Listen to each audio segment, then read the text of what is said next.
All right, so I'm live. And okay, I see Emily's here. That's great.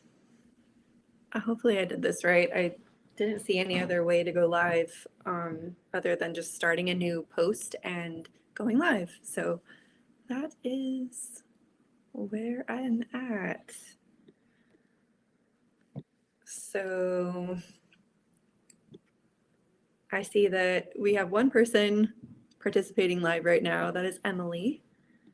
And that's wonderful. I'm so happy to see you here, Emily. Today, I'm going to talk about the energy of this eclipse portal. We had an eclipse this morning. Today is October 25th. And so you all probably experienced the eclipse in the night, but we had it in the morning this morning. So we're going to talk about like energetically what was leading up to this, how is that panning out in our lives day to day. I'm going to actually give an example. So if you know where Scorpio is in your chart, then you'll get even more insight to how these eclipses are working for us right now. And last month, I talked about how it would feel as if some sort of carpet was pulled out from underneath us. I think I even gave the description of how Dumbo, for instance, when Dumbo jumped off of the platform and the feather flew out and Dumbo realized that he was able to fly without the feather. Similarly to that feather or this carpet that we thought we had to sit upon, there's something like the feather or the carpet that's being pulled away from us right now. And it's partially due to an intention that we made back in April and May. Back in April and May, we made an intention with our soul and with our heart to build something more sustainable, more authentic in our highest integrity for our lives. And over the course of the summer, we had all kinds of experiences and processed becoming the person that was creating that intention. And this checkpoint eclipse moment is actually a pivotal piece of that manifestation, because essentially there were so many variables that we were dependent upon that were put in place as coping mechanisms, as conditioned responses that kept us in a manifestation cycle that wasn't fully in our highest integrity, that wasn't fully sustainable, that wasn't completely secure. And in order for us to become aware of those, or for those to drop, we would have to actually allow them to be stripped away. And for some people, this has been kind of a jarring experience, but for a lot of the people I've spoken to, they've had a really gentle experience with this like feather carpet situation. And so I'm just going to give you my perspective of a rundown of how this eclipse may have shown up for you based on where it would have shown up in your life and based on your natal chart. So if you don't know where Scorpio is in your personal astrology chart, find your nearest astrologer. You could reach out to me and I'll help you out with that. But if you do know, then kind of listen in on these themes. So if you have Scorpio in your first house, this would have been the carpet that would have been pulled out, or the feather would have been something about a type of identity that you thought you had. It would have been, oh, Emily, I'm not sure what yours is. Okay, I'll make sure I communicate that with you. So if it's in your first house, there would have been some parasitic barrier between you and the truth regarding who you thought you were. And so there would have, it's like some kind of character, like descriptor, some type of overlay that you had over your character that you thought you identified with this way. Like, I am this way. This is just how I am. And what you would have experienced was that thing would have been removed so you could see who you truly are, and it would have revealed a new part of your character. And what's interesting is there are things under the carpet that we had kind of hidden and swept under there. And so you would have found things in your character that were hidden from plain sight, but now you see this is really who you are. This is really what your character is about. And it would be so interesting. And there's so much acceptance of yourself and compassion for yourself that could be cultivated right now. So if we take that example and we move that into the second house, this would have been a little bit deeper than character. This would have been a little bit more about how you value yourself or how you get your needs met. There would have been some sort of parasitic barrier around how you got those needs met through certain maybe behaviors or certain, it would have been a conditioned response to getting your needs met.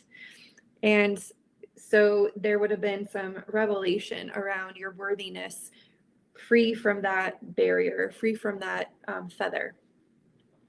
I'm just going to move through that, and then it's because it's so important to know this as we move into November. And so, because November is going to be building upon the epiphanies that you're having right now. So I would like to reveal as many epiphanies as possible while we're still in the eclipse window.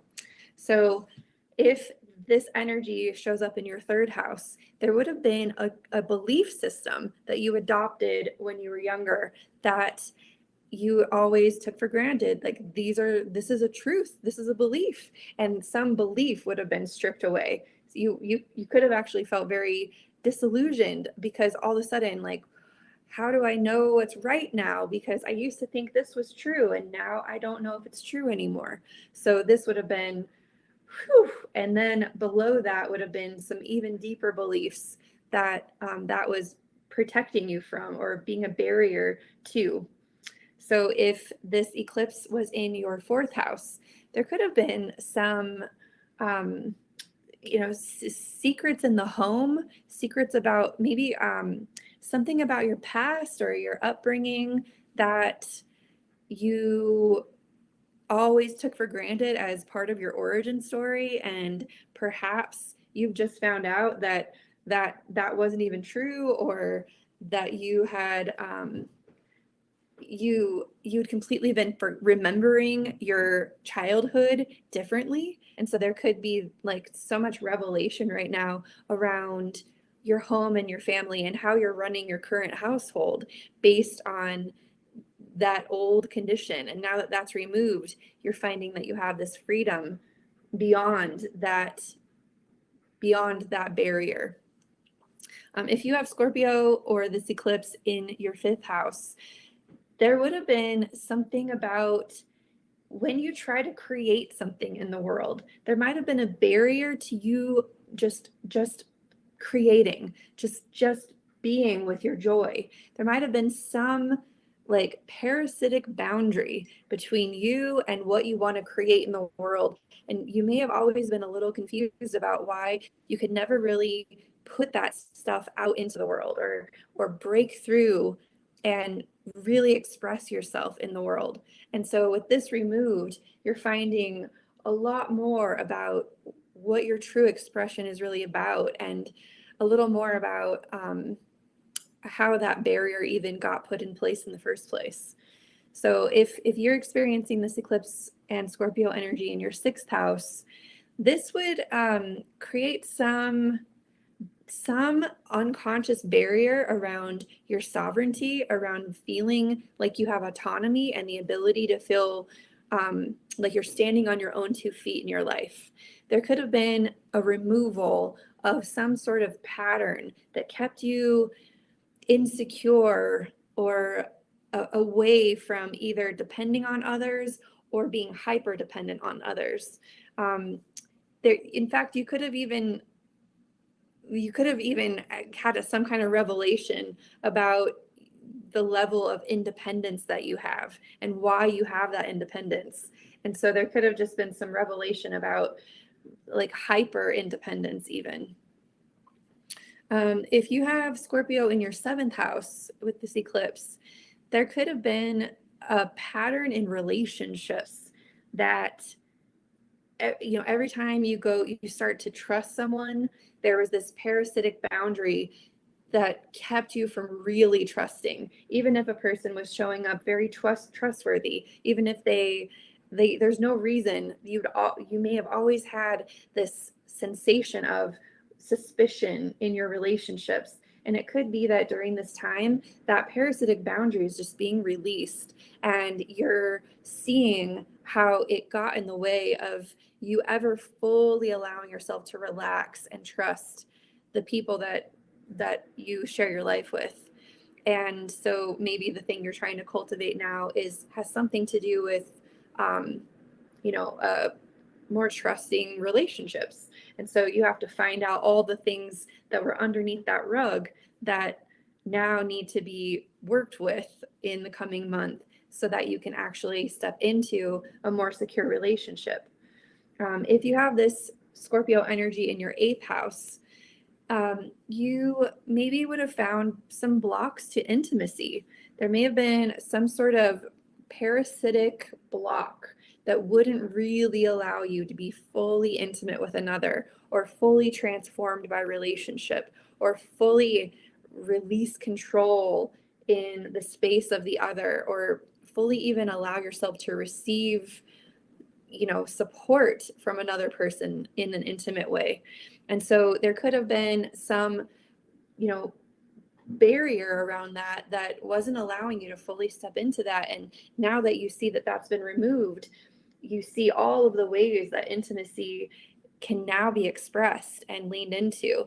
I would say for those of you who have Scorpio in the 8th house, you might start going to like couples therapy or like tantra workshops with your partner or something like that, so that you can even just dive more deeply into the intimate realms. If you have Scorpio in your 9th house with this eclipse, there could have been some strange, suspicious barrier, a parasitic barrier between you and your truth. You may have been very protective of your truth, or you may have always needed to validate your truth.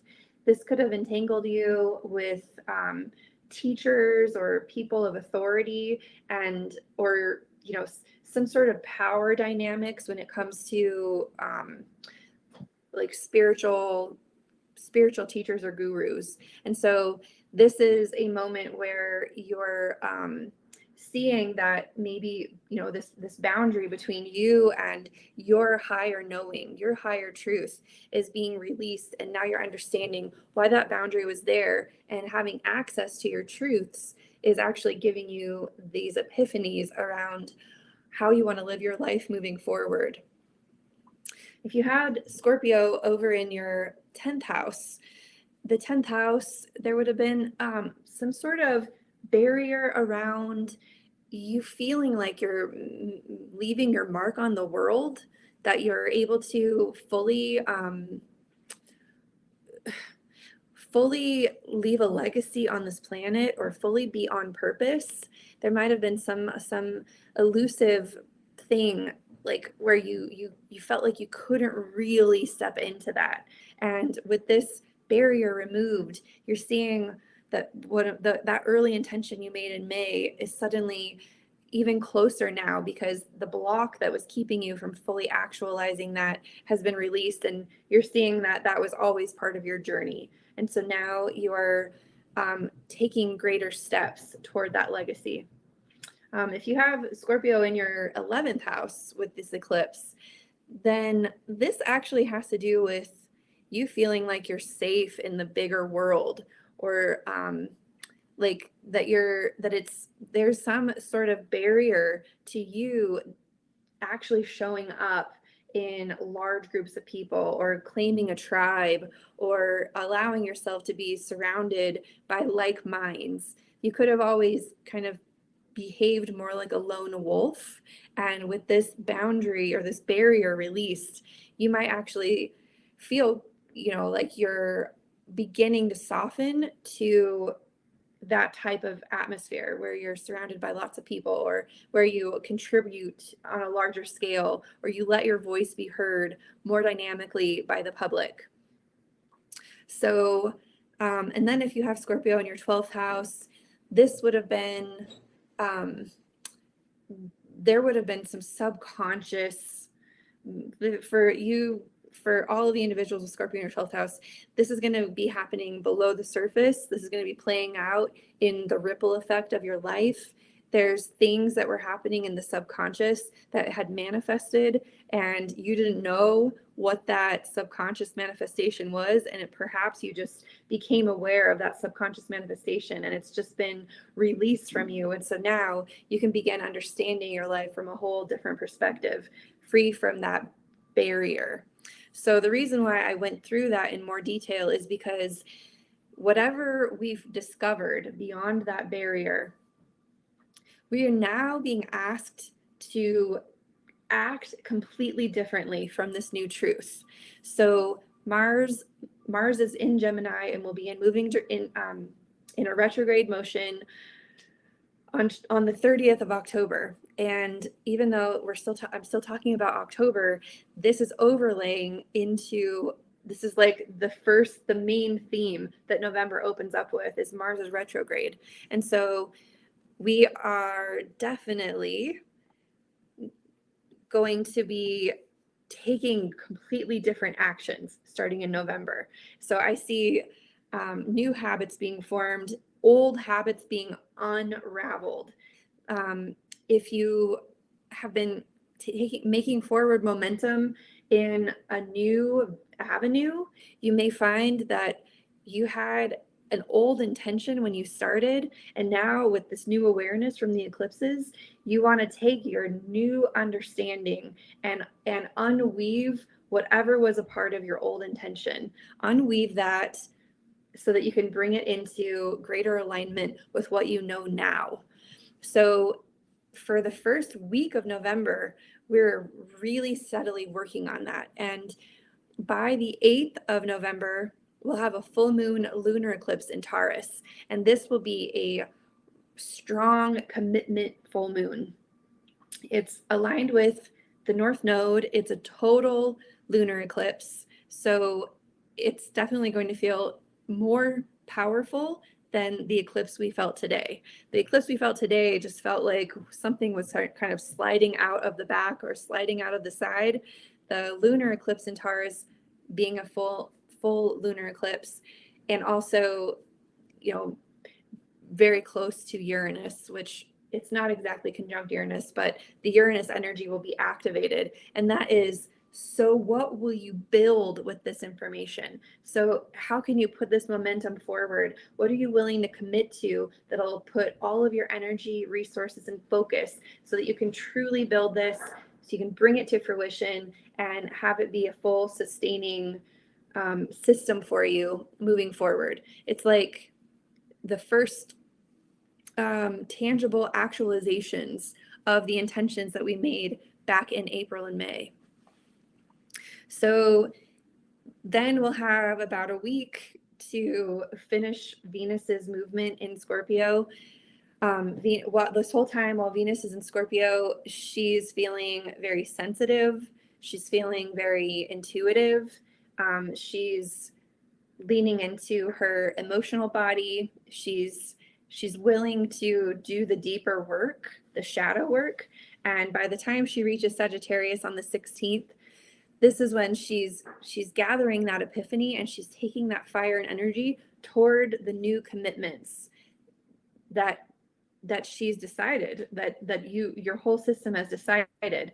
And so while Mars is retrograding and Venus is moving forward with this fire, we are very humbly unraveling old agreements, unraveling old behavior patterns, and aligning more strongly to our truth, to our true passionate, like, longing. It's gonna feel, I feel like it'll feel almost like you don't have a choice. It has to be this way. Like, this is where the fire is, and you only want to be where the fire is. You only want to be close to that passion. And so I definitely feel strongly that we should let our feelings and our sensations and our intuition and our passion lead us in the month of November. On the 22nd, the sun will move into Sagittarius as well, and that will amplify everyone's urge to put their energy toward what they are passionate about. So that'll just be more conscious support in that direction. The new moon in Sagittarius is on the 23rd.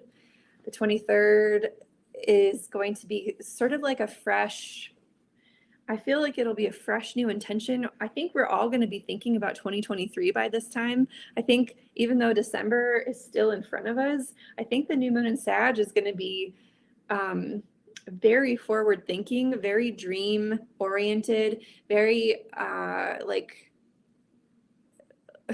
very ready for new beginnings. And it's going to be amplified by Jupiter moving direct in Pisces, or in Aries. So no, it's going to be moving direct in Pisces, excuse me.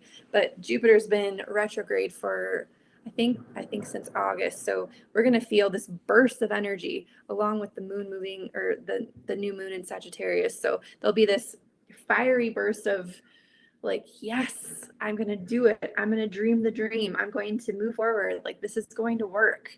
And 2023 is going to be beautiful and brilliant. And so I actually see November feeling very hopeful, very alive, very validating. And I think it's because of how much we all do come to terms with the truth of our vulnerability through this eclipse portal, which is why I took a little bit of extra time with it.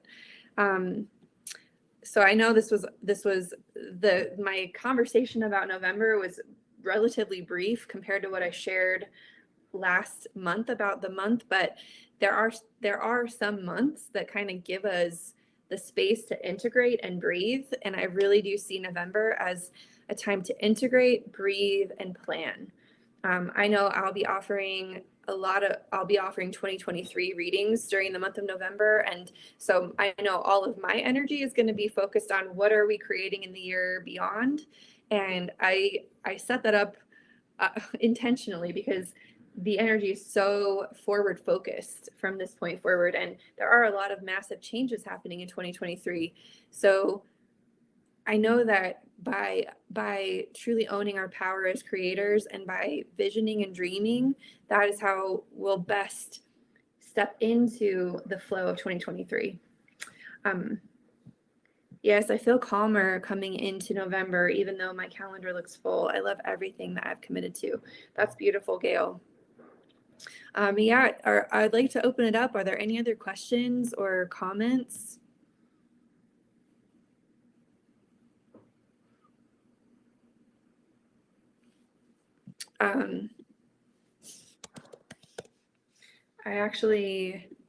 I realize I took a lot of time describing where these energies are. But to me, I just felt, if you don't know where it is, like Emily, for instance, yours is in the 8th house. So I'm not sure how that lands for you, but how can we book 2023 readings with you? I will actually go ahead and leave a link in the feed for Soul Nation. So if you'd like to schedule that, you can. This year I've created, it's like 100-page PDF. I have included the key dates, guidance for each of the key transits. I've included energetics for each week of the year to just there. It's lined up with the tarot. So basically I've created like 100-page book for the year ahead, because I just feel like this is having something on your desk that can guide you every single day, or not every day, but just guide the intention and focus, because next year is going to be so important for keeping our mind right and keeping our perceptual state in the direction of what we want to create, and not in the direction of, wow, circumstantial evidence, right? I have no idea where anything is astrologically, but the feelings you describe are so spot on. The step up in October, then the glide in November. Yeah. Um, awesome. I do. I definitely sense it's it's it's more peaceful, but because we're owning that we have work to do and we're willing to do it. Like we're owning that we're co-creators and we're owning that we can be present and render reality as it's coming into the present moment. And that feels more peaceful to our nervous system. We don't need to navigate so far ahead, even though I'm an astrologer and that's what I do. But all of the energy is saying, no, the power is in this moment and where we put our focus and attention and perceptual state. I feel that too. It's like there's a lot, but it doesn't feel overwhelming. It's like this is what we've asked for and have been building. Exactly. That's exactly the way it is. It's like we're not in resistance anymore. And I don't know if I'll feel different about this when Mars begins retrograding, but um, I look back at previous Mars retrograde experiences um, in 2020, Mars retrograded in Aries during the fall and winter. And definitely I felt, well, it's all very personal, right? But definitely I felt like I had to completely unwind my relationship with my physical body during Mars's retrograde through Aries. And in 2018, Mars retrograded in Leo. And at that time, I had to completely unwind my whole relationship to intimacy. And that's because I have Leo in my intimate house. So it was like I had to completely look at my internal truth and rewrite the entire story. And now with Mars retrograding through Gemini, it's going to be a complete reconciliation of all of our thoughts and opinions and preferences. So it's like going through all the file systems of our entire conditioning system and deciding whether or not these conditions still apply. Is this still good? Do I need this opinion from when I was 18? Nah, I don't need this anymore. Like I think that's what it will feel like, and it will be so liberating. And so yeah, Mars will finish his retrograde in January, but will continue through Gemini till March. I do want to share with all of you, March is going to be such a massive turning point. There's two major outer planets changing signs in March. One that hasn't changed since 2008, and another that changes only every 2.5 years. So Saturn and Pluto. And what we're doing now is positioning us perfectly to welcome this new energy, to welcome this new world. So I feel so much connection to people who are aligned with this evolution. Yep, no second guessing anymore and not hiding in hesitation. Absolutely. Beautiful. Well, I am so grateful that I got to be here. I apologize that I got my times mixed up again. I'm not really sure. I'm not really sure how I managed to do that, but I apologize. And I hope that even though it was mixed, that you're still receiving this message and that it serves you in the month ahead. I'll definitely post. I usually record these 2023s on my own time, but I might open up a few live time slots in the month of November. So for like the early birds. So if people want to do this early and live with me, they can do it in November. If not, then I'll just record it in my own time and get it to everyone by the 1st of January. That's usually what I do. So, okay. Thank you so much, Emily. Awesome. I am looking forward to seeing you all next month, and maybe I'll be seeing some of you in person for a 2023 reading as well. I will see you next time. Bye-bye. Thanks, Christina. Your time and knowledge and guidance is really appreciated. It's like you're literally hindsight in a person. That's amazing. I just want to copy that. I've never been called that before. So I appreciate that reflection very much. Paste. I'm gonna write your name down, Gail Wilson. Thank you. And yeah, Emily, for sure. I'll make sure that we're connected so that you can have a live session. That would be great. I would love that too. All right. Thank you so much, you guys. I'll see you next time.